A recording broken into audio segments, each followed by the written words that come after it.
में पीएसएल के मैच रद्द कर दिए गए हैं। इस वक्त का बहुत बड़ा अपडेट, विदेश मंत्रालय इसको लेकर प्रेस कॉन्फ्रेंस कर सकता है। कुछ ही देर में एमईए की प्रेस ब्रीफिंग हो सकती है। तो देखिए, ये बहुत बड़ी खबर है। रावलपिंडी में पीएसएल के मैच रद्द कर दिए गए हैं। पाकिस्तान सुपर लीग के मैच रद्द कर दिए गए हैं, जिसको लेकर पाकिस्तान क्रिकेट बोर्ड और गृह मंत्रालय की बैठक भी हो रही है। कई विदेशी खिलाड़ी जिन्होंने मना कर दिया है पाकिस्तान में मैच खेलने से। इस बीच एक और बड़ा अपडेट देखिए, वॉर ब्रेकिंग हम आप तक पहुंचा रहे हैं। पाकिस्तान पर भारतीय सेना की तरफ से फिर एक बार बड़ा एक्शन। पाकिस्तान के एयर डिफेंस सिस्टम को भारत ने तबाह कर दिया है। पाकिस्तान को यह मुंहतोड़ जवाब, क्योंकि 15 शहरों को भारत के टारगेट करने की कोशिश पाकिस्तान की तरफ से की जा रही थी, लेकिन उनके नापाक मंसूबों को जिस तरीके से भारतीय सेना ने नाकाम किया है और उनके एयर डिफेंस सिस्टम को तबाह कर दिया है। HQ-9 एयर डिफेंस सिस्टम जो चीन से पाकिस्तान ने खरीदा था, उस डिफेंस सिस्टम को जिस तरीके से भारतीय सेना ने तबाह किया है, नष्ट किया है, तस्वीरें आपके सामने टीवी स्क्रीन पर चल रही हैं। तो कुल मिलाकर एक के बाद एक बड़ा एक्शन भारत की तरफ से मुंहतोड़ जवाब दिया जा रहा है। हालांकि भारत की तरफ से यह कहा गया था कि अगर तुम कुछ नहीं करोगे तो कुछ नहीं कहा जाएगा, लेकिन अगर तुम छेड़ोगे तो छोड़ेंगे नहीं। और इसी बात की बानगी ये तस्वीरें हैं। रमाकांत मेरे सहयोगी इस वक्त सीधे हमारे साथ कनेक्ट है। रमाकांत, एक तो भारत ने पाकिस्तान के एयर डिफेंस सिस्टम को तबाह कर दिया, तो दूसरी तरफ पाकिस्तान सुपर लीग खेलने से विदेशी खिलाड़ी ने मना कर दिया है। हर लीग में कम से कम 5 से 6 विदेशी खिलाड़ी होते हैं। तो इस तरीके का खौफ इस वक्त पाकिस्तान को लेकर विदेश के लोगों में भी देखने को मिल रहा है।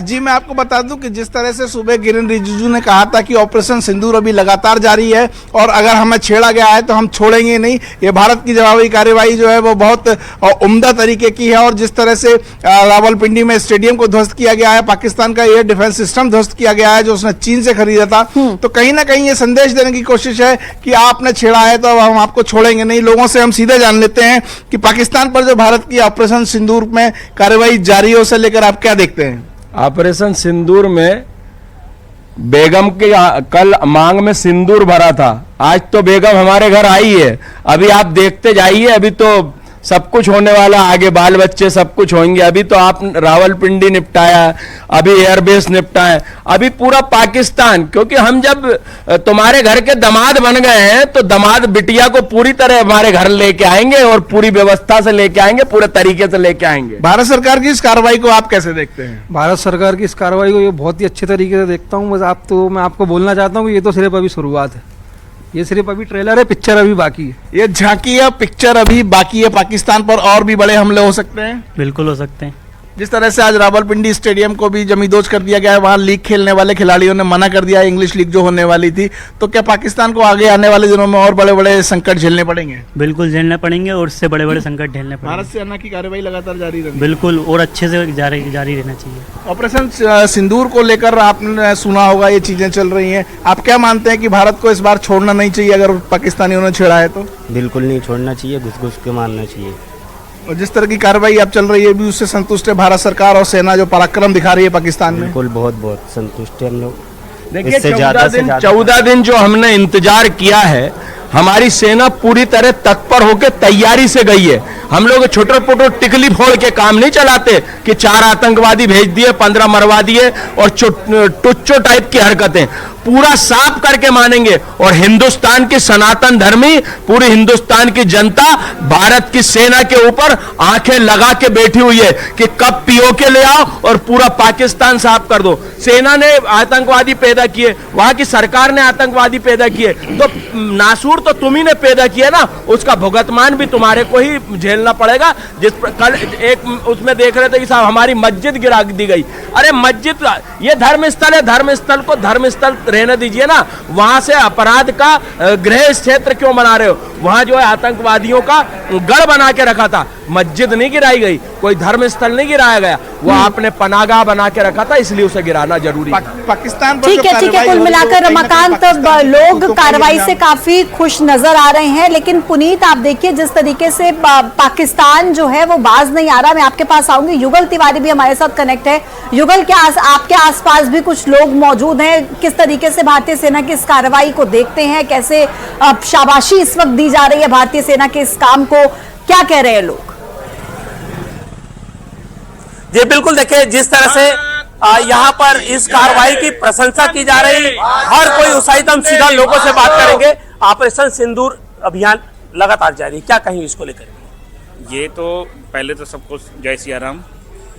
ये ऑपरेशन सिंदूर तो खैर बहुत अच्छी बात है, क्योंकि देखिए अभी जिस तरह से पाकिस्तान को बीच में बालाकोट हुआ, उरी हुआ, उसमें उसके बावजूद भी उसको समझ में नहीं आ रहा है। ये लगातार जब तक इसको नस्ते नाबूद नहीं, जैसे गाजा जैसी स्थिति होनी चाहिए इसकी भी, जब तक ये नहीं रहेगा तब तक ये ऐसी इस तरह के हमारे हिंदू भाई लोग मारे जाएंगे और इसी तरह का आतंकवादी गतिविधियां इनकी बनी रहेंगी।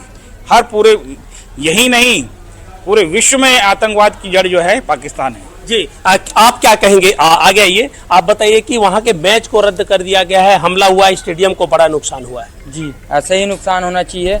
ऑपरेशन सिंदूर में माता बहनों को जो अपमान हुआ है अब हिंदू बर्दाश्त नहीं कर सकता, और भारतीय सेना लगातार फायरिंग है, और इससे भी ज्यादा वहाँ तो फायरिंग होगी, अब बख्शा नहीं जाएगा। क्या लगता है कि जिस तरह से हमारे बेगुनाहों को मारे आतंकवादी, पाकिस्तान बोलता है कि मस्जिदों पर हमला हो रहा है, वहाँ पे गुनाहगारों को पनाह दिया जाए। मस्जिदें नहीं है, जैसे कि मदरसा में उनका ब्रेन वॉश करके पूरा मतलब हिंदुस्तान में कब हमला करे क्या करे, वहाँ उनको सभी ट्रेनिंग मिलती थी, तो वहाँ और कड़ी सी कड़ी मतलब ऐसा वो नुकसान पहुँचाए कि वो कभी सोच ही ना सके कि आतंकवादी बना हुआ ऐसा।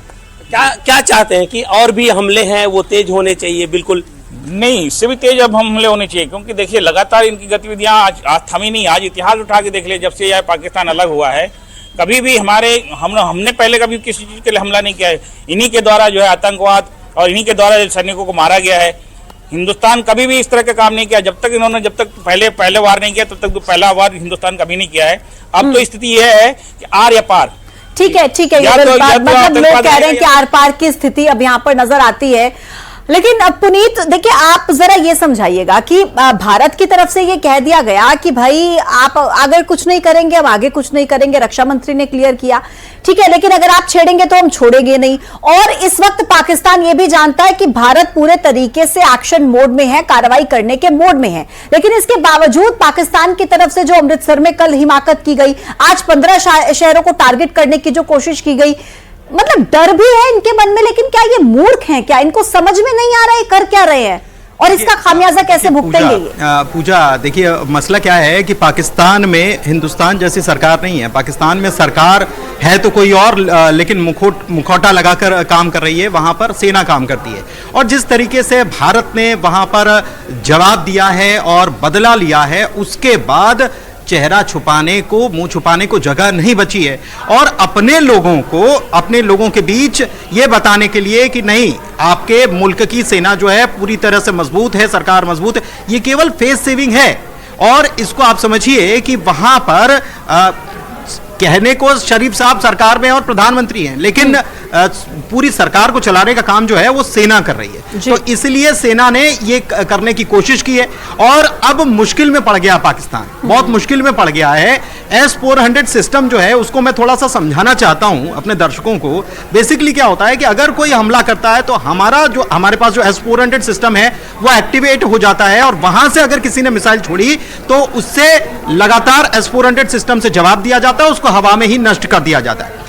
एक बात। दूसरी बात, एयर डिफेंस सिस्टम और रडार को अगर तबाह करने की जहां तक बात है, तो उसको तबाह करने से क्या होगा? उसको तबाह करने से यह होगा कि वो अब भारतीय विमानों को इंटरसेप्ट नहीं कर सकते, वो भारतीय विमानों की गतिविधि को नहीं पकड़ सकते।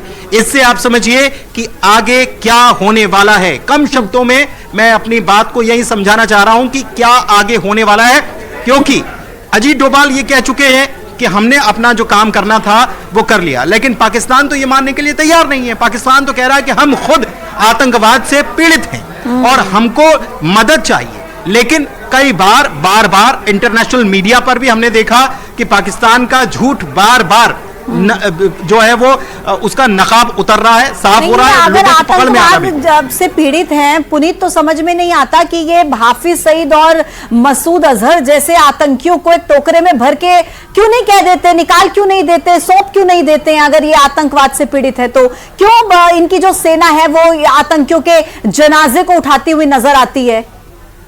देखिए, दरअसल क्या है, पाकिस्तान की अगर स्थिति को हम देखें तो वहां पर जितनी भी पूरी सेना जो है सबसे ज्यादा ताकतवर है। अब सेना की ताकत कहां से आती है? सेना को से एक प्रकार से सत्ता चलानी है। और हमने देखा है कि बीते दौर में भी परवेज मुशर्रफ हों या दूसरे हों, तो उन्होंने सत्ता को अपने हाथ में लिया है, अभी इनडायरेक्ट तरीके से चलाई जा रही है। और मुनीर साहब ने भी क्या कहा था बीते दिनों, हम ये जानते हैं। तो इसी प्रकार से इसे कहा जाता है कि चूरन चटाकर अपनी जनता को बेवकूफ बनाने की वो कोशिश कर रहे हैं। और इसीलिए तो अगर ये इन मुद्दों से ध्यान हट जाएगा तो फिर जनता सवाल नहीं करने लग जाएगी कि आटा इतना महंगा क्यों मिल रहा है। जनता सवाल करने लग जाएगी कि भाई वहां की सड़कें इतनी अच्छी। और ये हमने देखा है कि कई बार सोशल मीडिया पर पाकिस्तान के कुछ इन्फ्लुएंसर्स जो हैं वो हिंदुस्तान की तारीफ करते हैं और बताते हैं कि भाई वो कहाँ है और हम कहाँ हैं। इसके बारे में सोचना चाहिए। और अभी इन्फ्लुएंसर्स का चैनल जो बंद कर दिया है भारत सरकार ने, भाई जो पैसा तुम कमा रहे थे ना, यहाँ से निकलो, यहाँ से बिल्कुल कोई जगह नहीं है तुम्हारी, यहाँ पे नहीं कमाओगे यहाँ से पैसा। मैं लौट रही हूँ पुनीत आपके पास।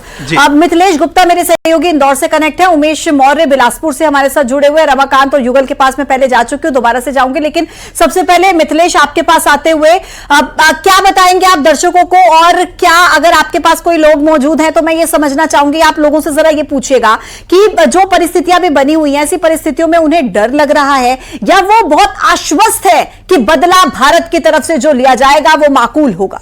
मिथिलेश।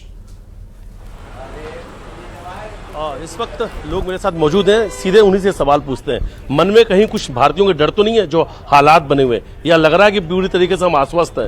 कैसा डर? इस वक्त हम इंदौर में खड़े हुए हैं। कल ही आपने इंदौर में देखा कि जब ब्लैकआउट लगा था तो शहर के लोग ब्लैकआउट को भी उत्सव के रूप में मना रहे थे।